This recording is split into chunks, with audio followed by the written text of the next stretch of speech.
A lot of young ladies out here that are men in skirts. I look as feminine as possible because I am trying to overcompensate. I'll own it. I'll be vulnerable. I am trying to visually overcompensate for what I know is a default masculine posture that I walk through the world with every day. Of course I do. You see my taxes. No, I mean, but for real, I got a payroll, Yeah. and so when you are leading in this way, when you are providing not just for yourself, but for those around you, your whole community, how are you not masculine in your energy, right? Yeah. But to Melissa's point, most of the women I know, especially the Black women, we would love if we didn't have to. Woo. What people don't realize. Pink. What'd you say? I want to be soft and pink. Correct. Yeah. What most people don't realize is that most masculine women are masculine by mandate, not by choice. Yes. We're masculine because we have been made to be. Yeah. We're masculine because if I don't go qualify for this mortgage, if I don't put these kids in the best schools, if I don't really make sure that my neighborhood is safe for me and my children to walk down, it won't be safe. All right, guys, so we got to talk about a story that I think is a prime example of the destructive behavior in culture that is currently being pushed in the Black community, mainly from Black liberal women. Now, this is kind of a follow-up to a video I did a couple days ago about Joy Reid and Byron Donalds and the whole fake Jim Crow outrage, in which Joy Reid essentially argued that if the Black man could not protect his family doing Jim Crow from the white man, then what use does the Black man have, right? Like, basically, she was arguing that the family was not a good thing doing Jim Crow because the man was weak and helpless when it came to fighting back against the white man, right? Basically diminishing the role of the Black father, okay? Which is something that is very, very, very prevalent, again, among Black liberal women, okay? This I don't need a man attitude, I can do for myself.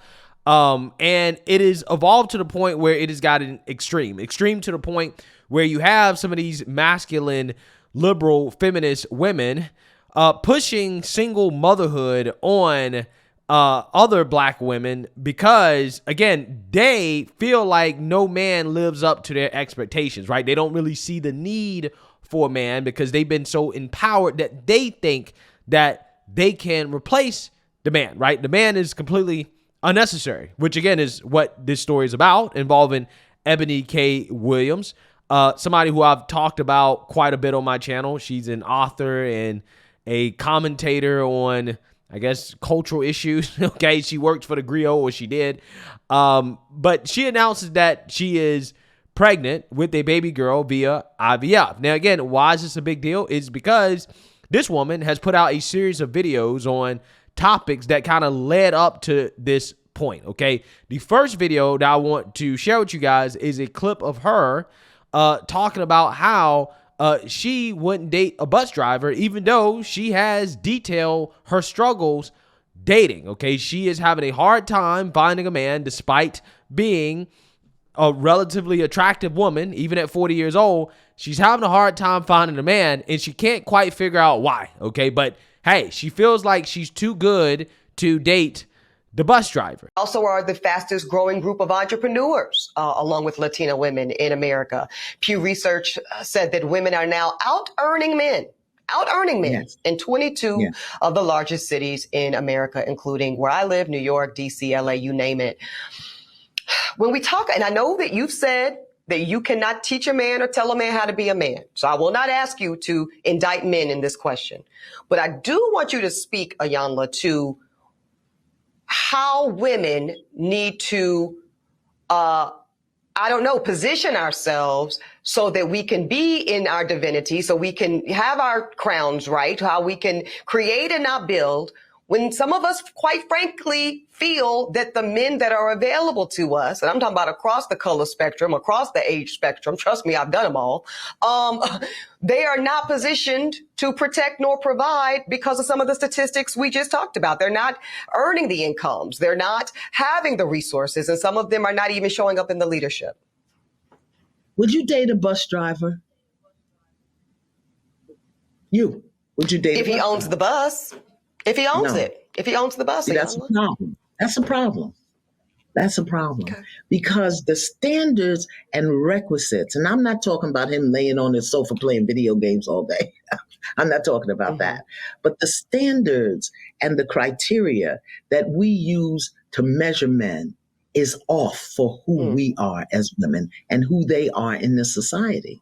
I would date a bus driver if he loved driving the bus, if he was a man of integrity, if he was good to his mama, if he treated me well, I would date a bus driver. Yeah, but Ebony K. Williams wouldn't, because obviously she doesn't value those other intangibles that men can bring to the table if he is not bringing the status and money that she is looking for, right? It is obvious to me that she feels like, as a woman, a man is not on her level, at least not enough to marry, if he does not have the same amount of career success or more success than she does, okay? I mean, I'm pretty sure that is very obvious. She's very elitist in how she looks at the dating market. Again, she, at this point, feels like she is forced to become a single mother by choice. And she went as far as to go to a sperm bank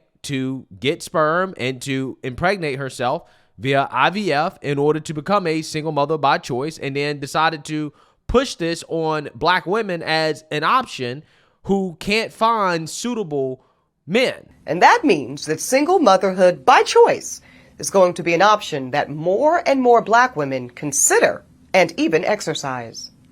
So anybody that's in their feelings about that can go ahead and start to process right now.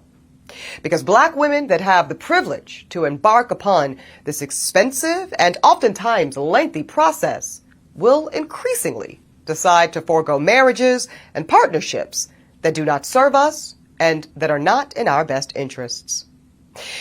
And now that bypassing those insufficient relationships does not have to come at the expense of motherhood, well, frankly, it's a whole new world. A world in which black women are no longer subject to the desperation of being chose, because now we get to do the choosing.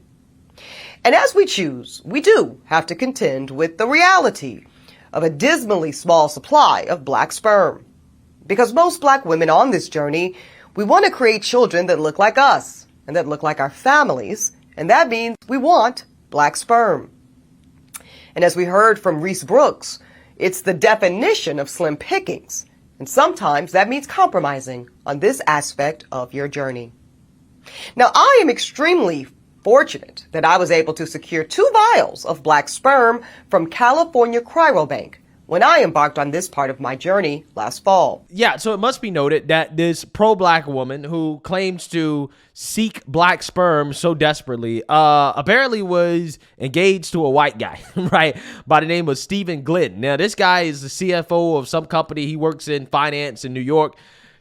Obviously, he's of the status that she's looking for, right? That's actually what she's really looking for, status and money. But obviously, this did not work out for her, which is why she's becoming a single mother by choice. But she's not really a single mother by choice. She's a single mother because the honest to God truth is that the type of man that she's looking for would never be with a woman like her, because she believes that her value as a woman comes from things that men simply don't value, especially men that she is seeking, right? She thinks that her value as a woman comes from the fact that she's successful and that she makes a lot of money, okay? And that's what she's all about. She openly embraces being masculine or being an alpha woman, and quite simply, no man, okay, I don't care how much money the woman makes, wants to be with a woman that is masculine, okay? And she's a very masculine woman, right? And she is frustrated with the fact that she can't find her guy, okay? Because one, her standards are too high in regards to status and income. That's probably the first problem. But the primary problem really is the fact that she doesn't come off as a woman that is actually providing things that a man is looking for, right? Like, for example, being more feminine, nurturing, caring, being cooperative, okay, being friendly, not being self-centered. Okay. This woman seems to be extremely self-centered. Everything is about her. And I guarantee you that's probably part of the reason why her relationships don't work out. Right. It's probably part of the reason why. This is one of my like golden rules. Okay. If a woman is over the age of 30 and she's still single, never been married, and she is above average looking, there's a major problem, right? There's a huge problem. There's a major red flag that has kept her from getting wifed up, okay? And Ebony K. Williams definitely fits the mold as a woman with a ton of red flags, okay? So, again, the type of man that she's looking for, she's never going to get that, okay? Because those type of men are never going to settle for somebody like her. And trust me, she's probably had her pick of men, okay? She has no trouble getting men that are attracted to her, okay? She has no issues getting the D and dash, okay? I guarantee you she's a prime candidate for the pump and dump, okay? I'm just saying. The hit and run special. But, you know, when it comes time to actually put a ring on it, okay, to wife it up, to make a lifelong commitment, most dudes, especially the dudes that she's going out there, gonna say, nah, I'm good, right? I'm gonna go find a more feminine woman, a woman that's probably less of a headache, a woman that doesn't think so highly of herself that she might be better than me because she makes so much money, because her career, and all these things that, again, Ebony K. Williams likes to brag about, right? She probably should have settled for the bus driver, okay? But instead of settling for the bus driver, okay, who could be a man that would be willing to put up with all these things and could also be a good candidate to be the father of her kids, she says, no, I would much rather be a single mother by choice. I would much rather have a kid and to raise the kid on my own without a father than to have a father that I don't think is good enough for me, right? AKA doesn't make the amount of money and has the status that she seeks, because that's who it's about. It's about her. It's not about the child, because if it was about the child, then she would think about the role that the father plays in the child's life. But in her mind, if the man is not good enough for her, then therefore he cannot be a father to her child, and that he has no value whatsoever as a father. And it shows you how much these liberal black women really do not value men. They don't value the role of men. They don't value fathers. She feels like a father is completely expendable. And I think that's wrong. I really do. It is dead wrong. I think that it is cruel to willingly bring a child into this world without their father, right? Just like I think it would be cruel to willingly bring a child into this world without their mother. But she decided to do that anyways because she feels she's too good to date a bus driver, when that bus driver could have been a damn good father. Probably could have been a damn good husband as well too. But because of factors that have nothing really to do with the ability of a man to be a good father or to be a good husband, she decides, well, I don't need it. I can be the father, right? I can replace the man, okay? And raise my daughter by myself because I'm rich. Money cannot replace a man. There are things that a man brings to the table that cannot be replaced by money. It cannot be replaced by the grandparents. It cannot be replaced by the mother. It cannot be replaced by the aunt. It cannot be replaced by that community of women that Black Lives Matter believes can raise black children. We have prisons full of men that are being raised by single mothers that don't have fathers. And that's the reason why they're in prison, because they don't have guidance and leadership in regards to teaching them how to be men. Now, again, in her case, she is having a girl. A father plays a very important role in the life of a young girl, okay? Especially when you're talking about learning how to interact with other men or men outside of the family. I think a father plays a very, very, very important role with that, this is why you see a lot of these young women nowadays, again, they're doing OnlyFans and doing all types of stuff because they don't have fathers, right? They don't have fathers. They have these toxic relationships as well, too, because, again, they've never seen how a man is supposed to interact with a woman, okay, and how they're supposed to treat a woman. And therefore, a lot of these girls, they go out here in the world, they don't even know how to identify a good man for them because they've never had an example of a good man, okay? So, again, you know, a father plays a significant role in a child's life. And I think bringing a child into the world without their father, willingly doing that, I don't care how much money you have, is a cruel thing to do. And it's not something that should be celebrated. It's not something that we should put on a pedestal as an example for black women to follow, especially considering how marriage and single motherhood is a big issue in the black community. It's probably the biggest issue. It is probably the biggest issue holding black people back. But yet we have this woman who's supposed to be advocating for black people to step their games up, right? That was one of the reasons why she wouldn't date the bus driver. Okay, she's too good for the bus driver, and she wants black men to raise their standards, okay, to do better. But yet as a black woman, she's essentially engaging in behavior that I believe is a very low standards, right? Where, again, you willingly choose to have a child out of wedlock and to become a single mother. Again, it's very selfish in my opinion. And it's not something that should be glorified. Again, it shouldn't be celebrated.